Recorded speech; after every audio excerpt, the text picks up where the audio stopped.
estamos nuevamente con Pablo Echegoyen desde Uruguay, que él es el escritor del libro La Huerta de Germán, y de verdad que nos está hablando acerca de las finanzas en la familia, la importancia de la educación financiera desde la infancia, desde que son pequeños.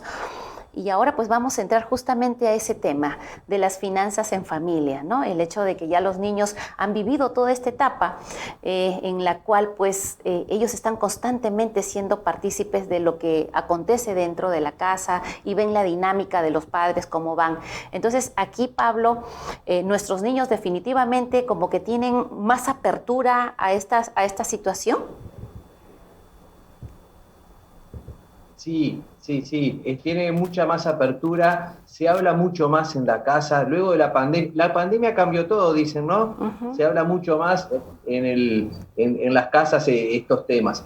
Y hay un quiebre de cuándo comenzar con el niño sobre finanzas. Hay gente que dice que hay que empezar de edades preescolares, hay gente que dice que hay que empezar desde muy chiquititos, hay gente que dice que un poco más grande. Bueno, hay un quiebre que es cuando el niño tiene de repente 2, 3, 4 años, quizás va a un almacén con la madre y dice, quiero el chocolate, por ejemplo, ¿no? Quiero el alfajor, como decimos acá en Uruguay, quiero tal cosa, tal caramelo, tal golosina.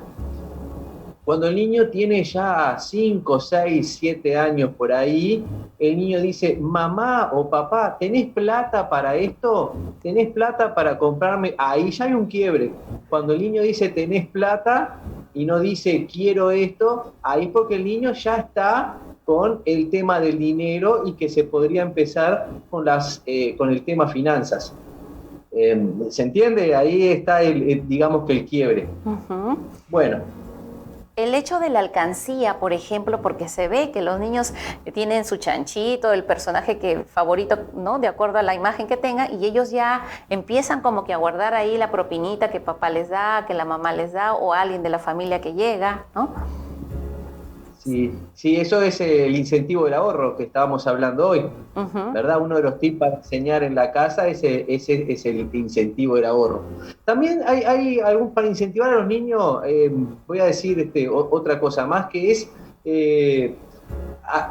hacer juegos con los niños. Hay juegos de caja que son sobre finanzas, pero también hay unos juegos de plástico que son como una caja registradora. No sé si lo han visto, esa que se venden, que tiene como dinero también. Hay otros que son como un carrito de un supermercado, que uno le pone adentro productos. Así que todo eso puede servir para ir incentivando al niño y para que aprenda sobre las finanzas en la familia, ¿no?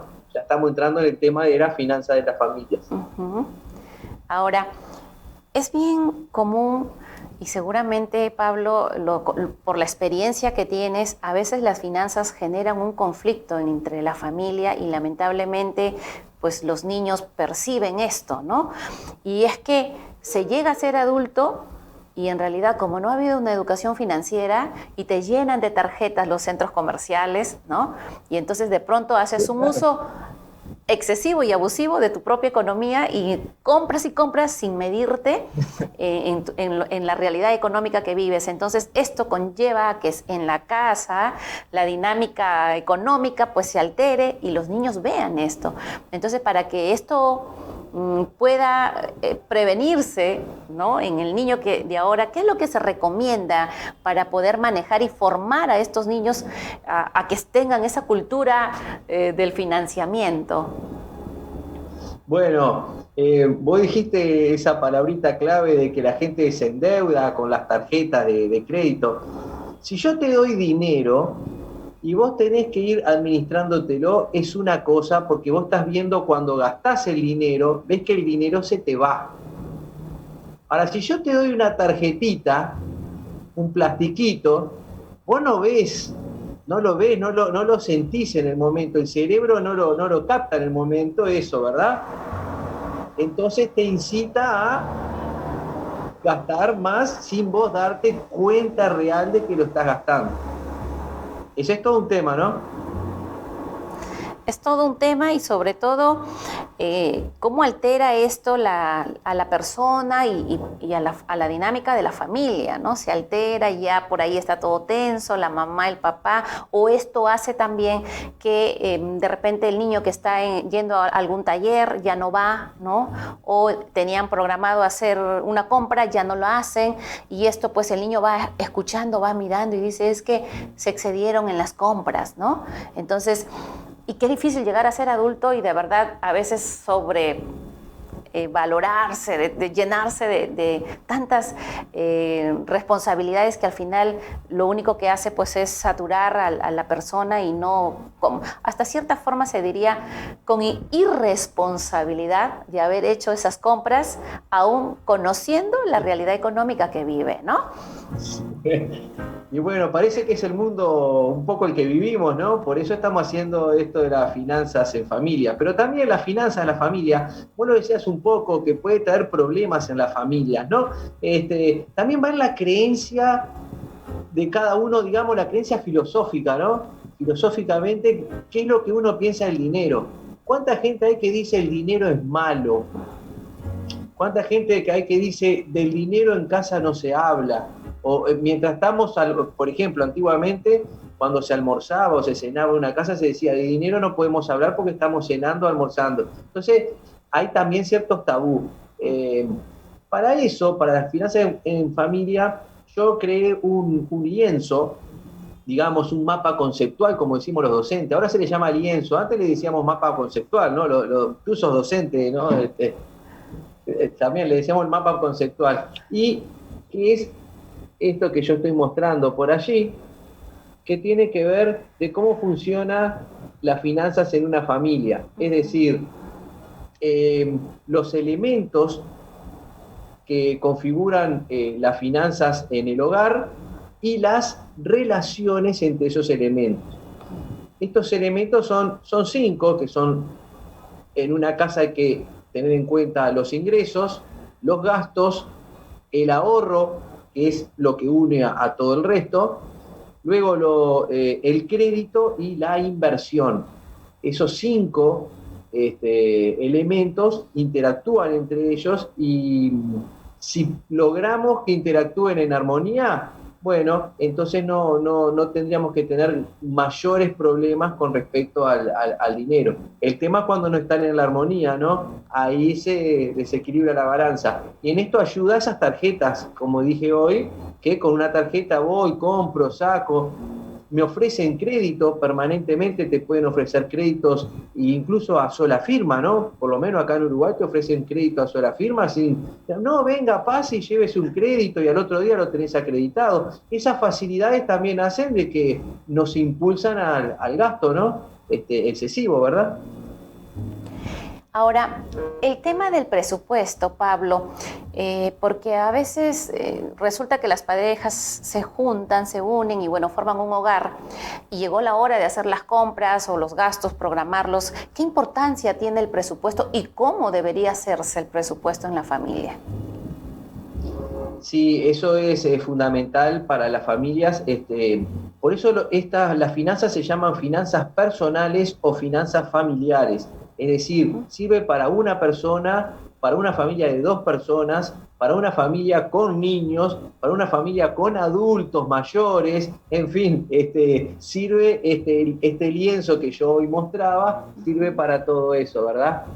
Ahí lo mostré nuevamente, para controlar todo eso. Sí, claro.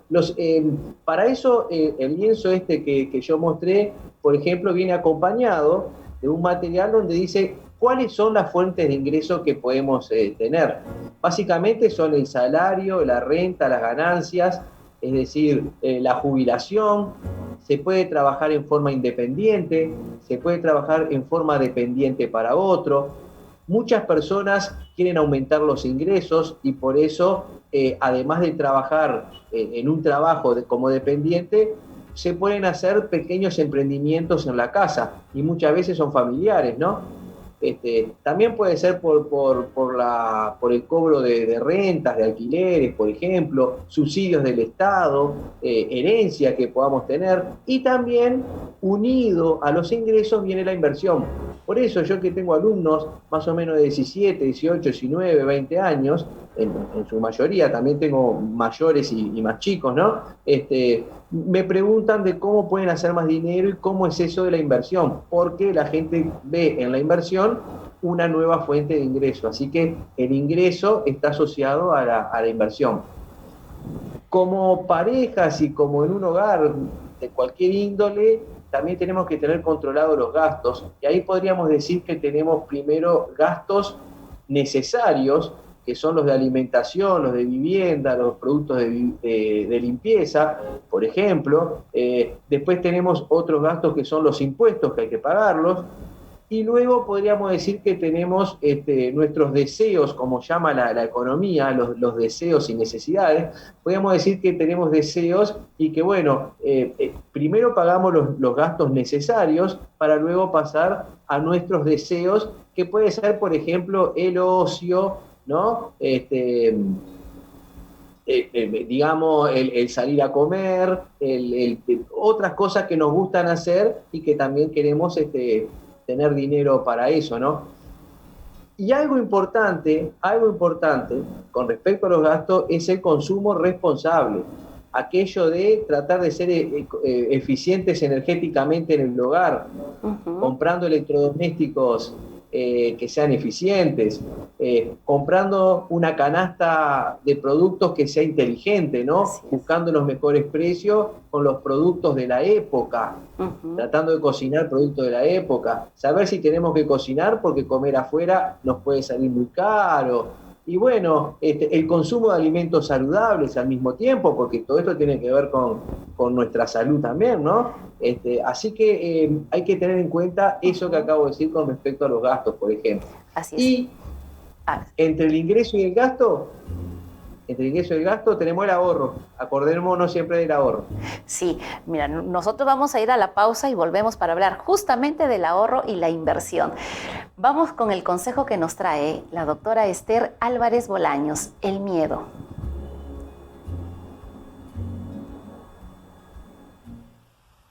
El miedo es una emoción que, al igual que las demás, cumple una función en nuestra vida, tal vez la de alertarnos sobre algún peligro. Pero cuando ese miedo se convierte en ansiedad constante y en un temor irracional, debemos justamente comenzar por razonar las causas, dar calma a la mente, controlar los pensamientos disruptivos, respirar, meditar, orar. Razonar sobre las preocupaciones y sus causas, porque en muchas ocasiones no hay razón para esos temores. Buscar información confiable y objetiva para tener muy claras las cosas y hacer una buena toma de decisiones. Evitar noticiarios sensacionalistas y personas alarmistas. Conversar con personas ecuánimes, prudentes, sabias. Mantener una actitud optimista y positiva. Leer mensajes de esperanza. Ver películas inspiradoras y alegres. Escuchar canciones con mensajes que nos alienten y nos hagan creer en nuestra fuerza interior para enfrentar la vida y vencer el miedo a vivir. Creer que se puede es hacer que suceda. Hasta la próxima.